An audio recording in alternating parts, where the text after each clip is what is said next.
Log into AWS Management Console, click on Services. You will find LightSail service under Compute section. Click on LightSail. To get started with LightSail, click on Create Instance. Select the region in which region the underlayer resources has to be get deployed. Then scroll down. Then we need to choose the underlayer EC2 instances has to be get deployed using Linux platform or Windows platform. Once platform is selected, scroll down. Then we need to select the blueprint. Blueprint is just a template definition for an application. Hence, select the application to be deployed into the LightSail. From the list, we can see that WordPress, Joomla, Nginx, Drupal, Node.js, and LampStack is also available. Let me choose WordPress. Scroll down. If any bootstrap script has to be get executed as part of the launch process of EC2 instances in the backend, then we can provide the script. Then we can add the SSH key pair as well, so that we can use this custom SSH key pair to log into the EC2 instances. For now, I am skipping these two. Then scroll down.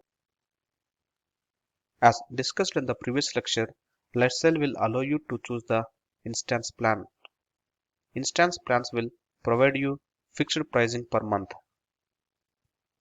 When we look at the instance plan, the pricing per month is included memory, processing, storage, and transfer charges. Based on the business requirement, choose the instance plan, then scroll down. Specify the instance name, then scroll down, click on Create Instance.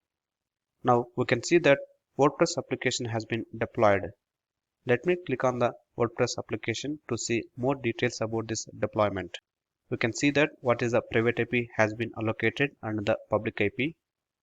We can just access the WordPress application by following through this public IP.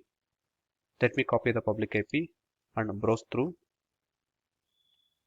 Now we can see that the WordPress site has been enabled and it is running fine.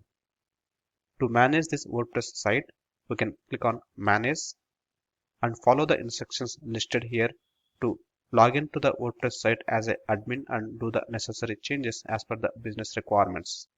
Now we can see the power of LightSail service as how simple it is to deploy the WordPress application into the AWS cloud. Let me go back to the LightSail. Even it is possible to log into the underlayer EC2 instance by clicking on Connect using SSH. And to see more information about this deployment, click on Storage. We can see how much storage disk space has been allocated. And go to the networking section to see the IP parameters configured for the resources.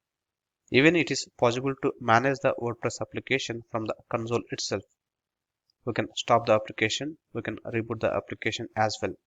And we can see the status of the application as running at the moment. That's it for this lecture, understanding how to deploy the application template in the LightSail service. I will see you in the next lecture. Thank you.